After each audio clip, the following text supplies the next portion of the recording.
तो लीजिए दोस्तों, जितने भी सुपरस्टार टुनटुन यादव जी के फैन हैं उनके लिए एक बहुत ही बड़ी खुशखबरी आ चुका है। बता दे रहा है क्या, सॉरी वीडियो में लास्ट तक बने तो बता दे कि सुपरस्टार टुनटुन यादव जी का एक न्यू होली गाने का पोस्टर आ चुका है, जो कि बहुत ही मस्त और ब्लास्ट सॉन्ग होने वाला है। जिस सॉन्ग का टाइटल दिया गया है याद आवेला होली में, जो कि बहुत ही मस्त और बेहतरीन सॉन्ग होने वाला है सुपरस्टार टुनटुन यादव जी का यह सॉन्ग। तो बता दे कि यह गाना आप सबके बीच में बहुत ही जल्द आज ही रिलीज कर दिया जाएगा। 3 बजे हेलो म्यूजिक के यूट्यूब चैनल से 3 बजे रिलीज कर दिया जाएगा। आधा घंटा बाद रिलीज कर दिया जाएगा आप सबके बीच में सुपरस्टार टुनटुन यादव जी के सॉन्ग। तो बात की जाए इस गाने को किसने गाया है, तो बता दे कि इस गाने को गाया है सुपरस्टार टुनटुन यादव जी। ना कोई फीमेल गाई है, अकेले गाए हैं सुपरस्टार टुनटुन यादव जी। तो बात की जाए इस गाने में एक्टर और एक्ट्रेस को, तो एक्टर होने वाला है सुपरस्टार टुनटुन यादव जी और एक्ट्रेस होने वाली है वायरल ज्योति, जो कि बहुत ही मस्त एक्ट्रेस होने वाली है सुपरस्टार टुनटुन यादव जी के साथ में। तो बात की जाए इस गाने में लिरिक्स किसने दिए हैं, तो बता दे कि इस गाने में लिरिक्स दिए हैं शैलेश राज यादव। और बात की जाए म्यूजिक का, तो म्यूजिक दिए हैं एबी गुप्ता, जो कि बहुत ही मस्त और बेहतरीन सॉन्ग होने वाला है सुपरस्टार टुनटुन यादव जी का होली सॉन्ग। बता दे कि आप सबके बीच में आज ही रिलीज कर दिया जाएगा 3 बजे, आधा घंटा बाद रिलीज कर दिया जाएगा आप सबके बीच में हेलो म्यूजिक के यूट्यूब चैनल से। तो बता दे कि इस गाने को एक बार आप लोग जरूर सुनेगा,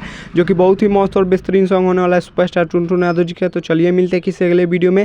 चैनल पे नहीं तो चैनल को सब्सक्राइब कर लीजिएगा और वीडियो को लाइक कर दीजिएगा और वीडियो को शेयर कर दीजिएगा। तब तक मिलते हैं किसी अगले वीडियो में। तब तक जय भारत जय भोजपुरी।